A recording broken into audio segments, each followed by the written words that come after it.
Hello everyone, this is your host Wasim here. Welcome to my channel the SSC cracker. कैसे हो आप सब? उम्मीद है आप सब ठीक होंगे, अच्छे से होंगे, खुशहाल होंगे, आबाद होंगे। तो आज हम इस वीडियो में बात करेंगे बजट 2024 2025 का जो बजट आया है, जो 2 तारीख को आया है। तो उस के जो हाईलाइटिंग पॉइंट्स है वो मैं आपको यहाँ पे बताऊँगा। जो एग्ज़ाम पॉइंट ऑफ व्यू से के रिलेटेड बहुत ही ज़्यादा इंपॉर्टेंट है, वो मैं यहाँ पे आपको बताऊँगा।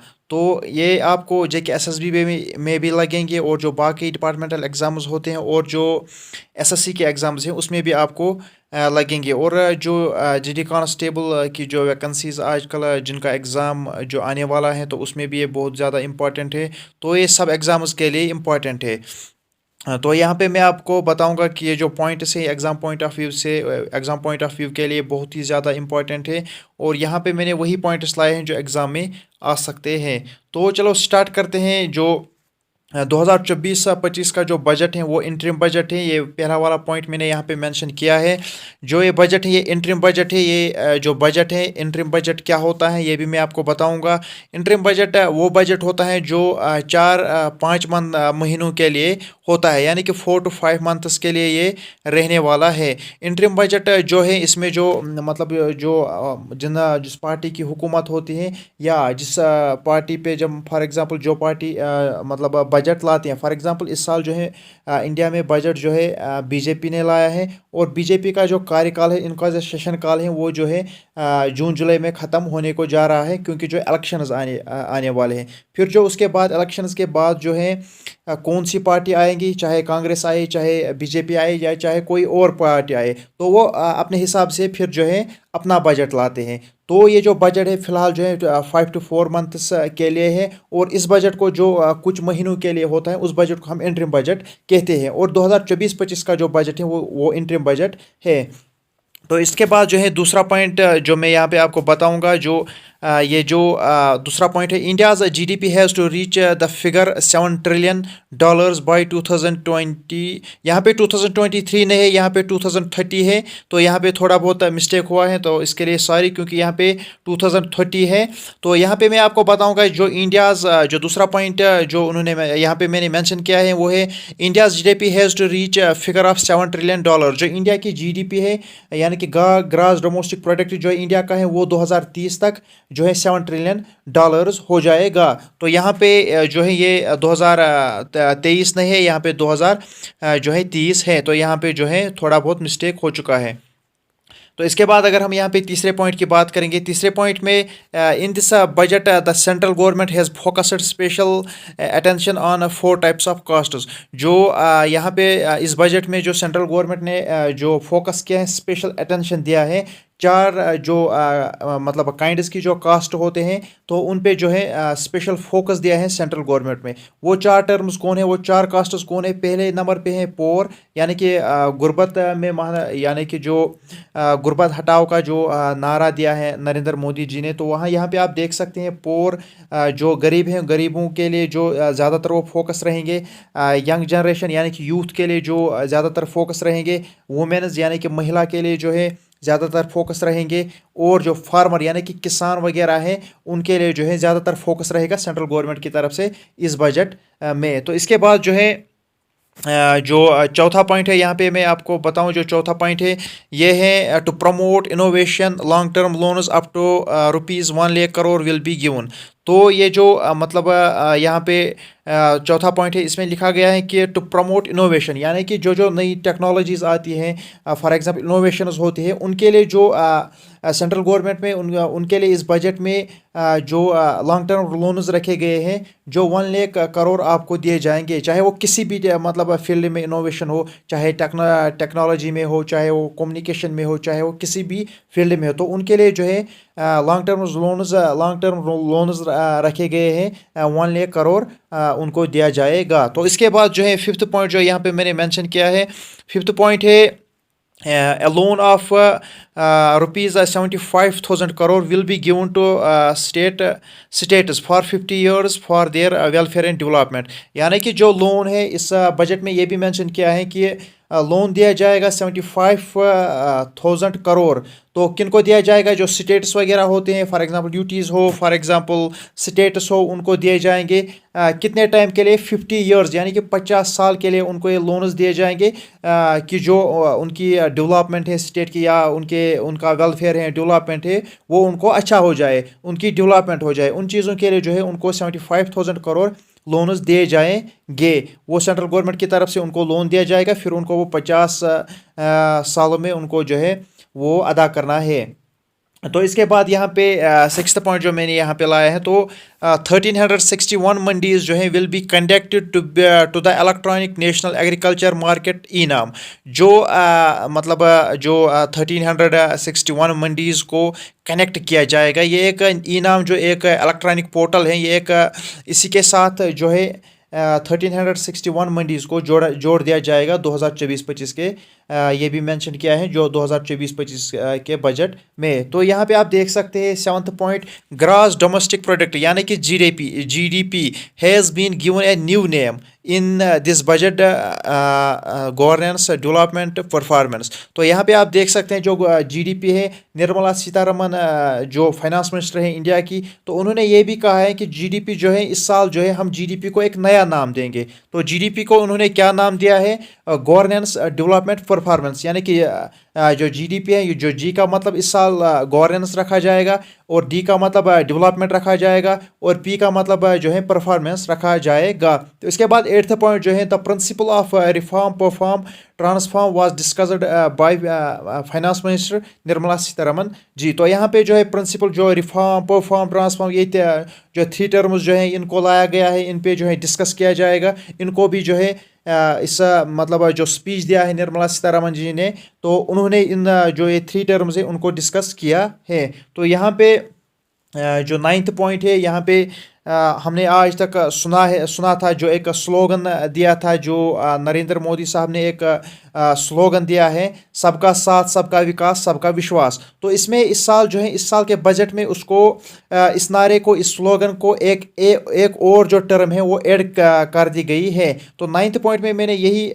मेंशन किया है, वी हैव हर्ड सबका साथ सबका विकास सबका विश्वास, बट दिस टाइम सबका प्रयास was added in this slogan. तो यहाँ पे आप देख सकते हैं इस स्लोगन में, इस नारे में सबका प्रयास जो है ऐड किया गया है इस बजट में। तो यहाँ पे आप देख सकते हैं अब ये जो स्लोगन रहेगा, ये रहेगा सबका साथ सबका विकास सबका विश्वास और सबका प्रयास। तो यहाँ पे जो 10th पॉइंट है, यहाँ पे मैंने मेंशन किया है, India can be made a developed country till 2047। तो यहाँ पे थोड़ा बहुत मिस्टेक हो चुका है, यहाँ पे आप देख लेना कि यहाँ पे जो है 2047 यहाँ पे मैंने दिया है।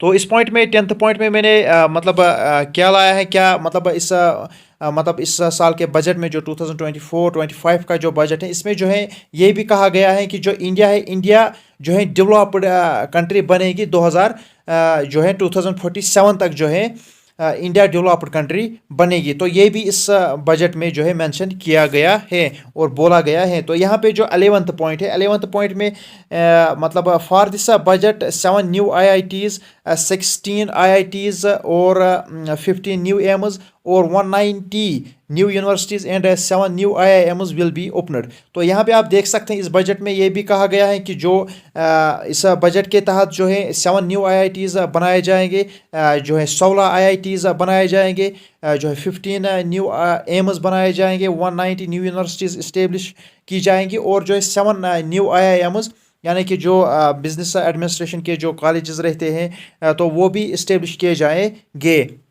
तो इसके बाद यहाँ पे आप देख सकते हैं जो 12th पॉइंट है, 12th पॉइंट में ये कहा गया है, और ये बजट में कहा गया है कि जो गर्ल्स है, girls aged 9 to 14 years will be vaccinated against cervical cancer.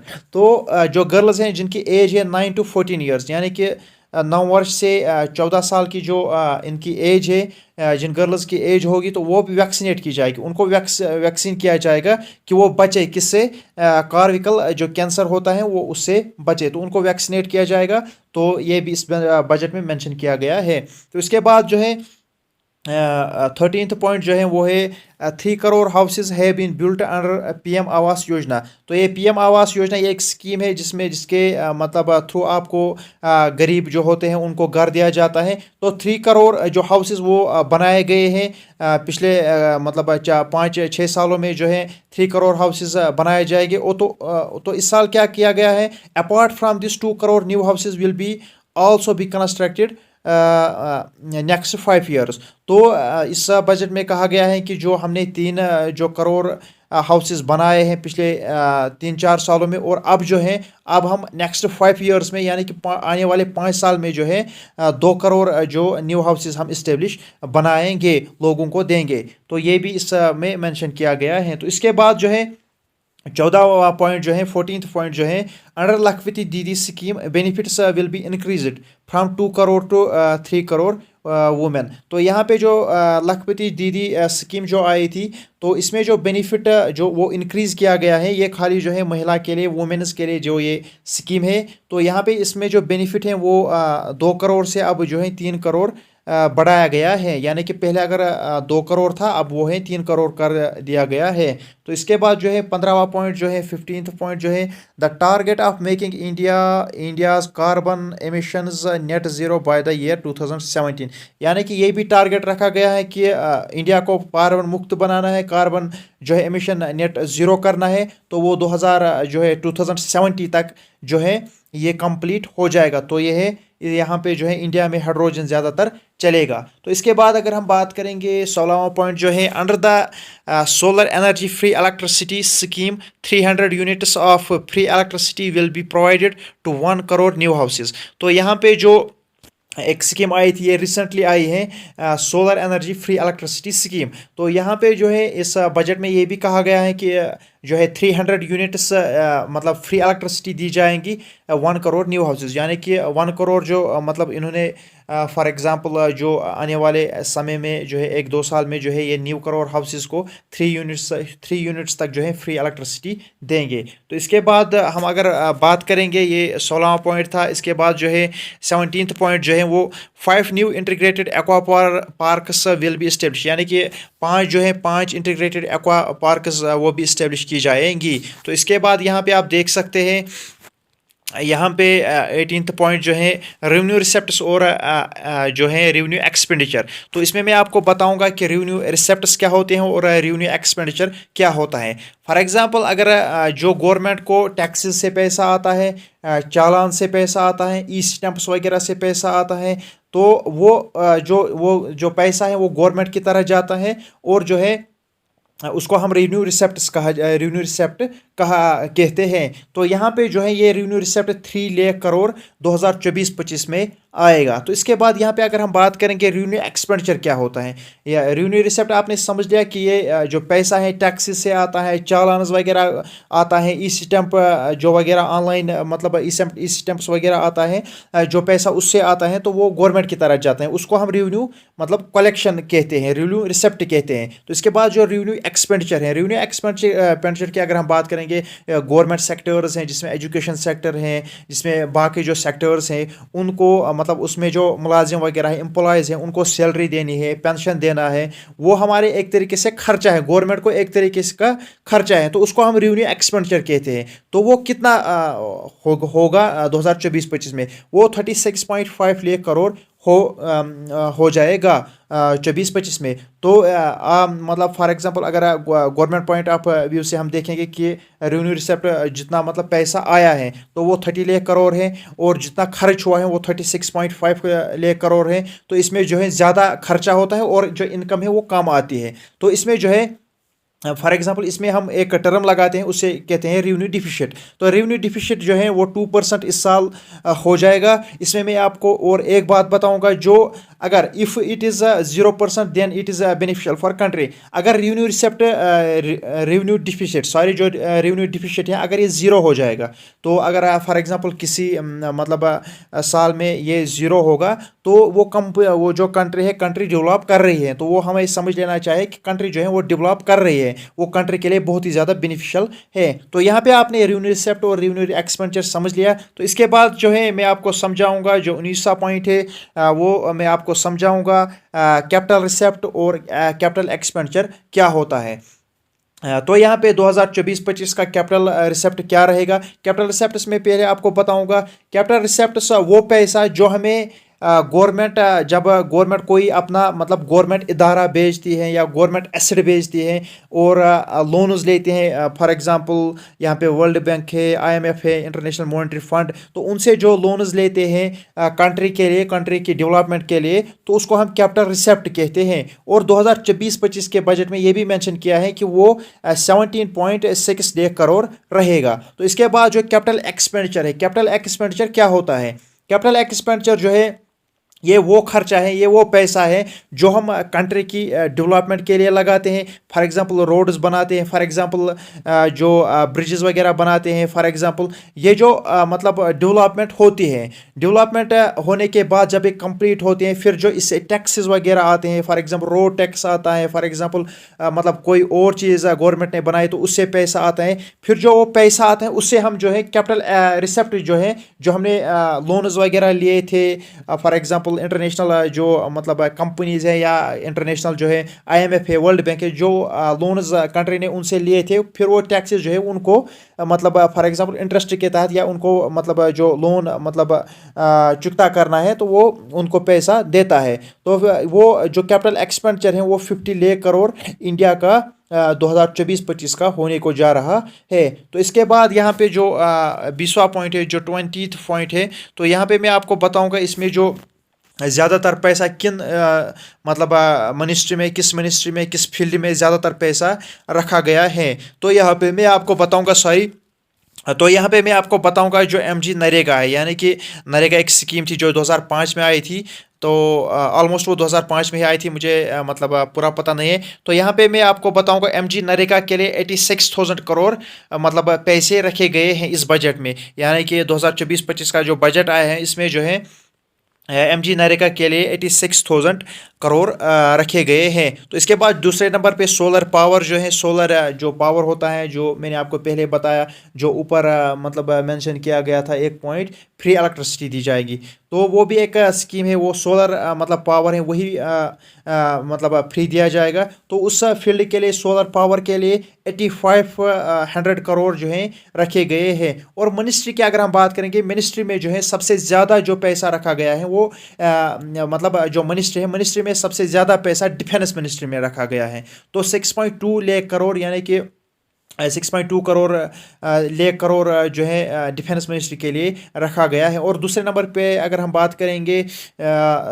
जो रेलवे है, रेलवे के लिए जो दूसरे नंबर पे पैसा रखा गया है। तो इसके बाद जो है जो यहाँ पे ग्रीन हाइड्रोजन जो ये एक योजना है, मैंने आपको पहले ही बताया कि 2070 तक जो है मतलब यहाँ पे जो है कार्बन इमिशन ज़ीरो मतलब % हो जाएगा, ये टारगेट रखा है इंडिया गवर्नमेंट ने। तो यहाँ पे आप देख सकते हैं। और यहाँ पे ग्रीन हाइड्रोजन यानी कि हाइड्रोजन लाना है, फॉर एग्जांपल ट्रेन वगैरह जो है, गाड़ियाँ वगैरह जो है वो हाइड्रोजन पे चलेगी। तो वही जो योजना है, वो जो स्कीम है, उसके लिए जो है 600 करोड़ रखे गए हैं। तो ये था जो ये सारा जो था ये बजट के जो हाईलाइटिंग पॉइंट्स थे, ये मैंने आपको यहाँ पे बताया। यहाँ पे MG नरेगा फॉर एग्जांपल अगर ये क्वेश्चन आ सकता है कि किस फील्ड में ज़्यादातर पैसा रखा गया है 2024-25 के बजट के तहत, किस फील्ड में ज़्यादातर पैसा रखा गया है, किस मिनिस्ट्री में ज़्यादा पैसा रखा, ये क्वेश्चन आ सकते हैं एग्जाम में। तो ये मैंने एग्जाम पॉइंट ऑफ व्यू से ये बनाया है, ये PDF बनाए है। तो यहाँ पे आप देख सकते हैं सब कुछ मैंने यहाँ पे मेंशन किया है,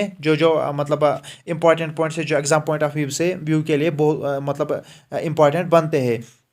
तो अगर आपको ये वीडियो किसी भी रीज़न से अच्छा लगा तो चैनल को ज़रूर सब्सक्राइब कर लेना, और कमेंट सेक्शन में ज़रूर मेंशन कर लेना कि अगर कोई और पॉइंट है इंपॉर्टेंट है एग्जाम पॉइंट ऑफ व्यू से, वो कमेंट सेक्शन में ज़रूर मेंशन कर लेना।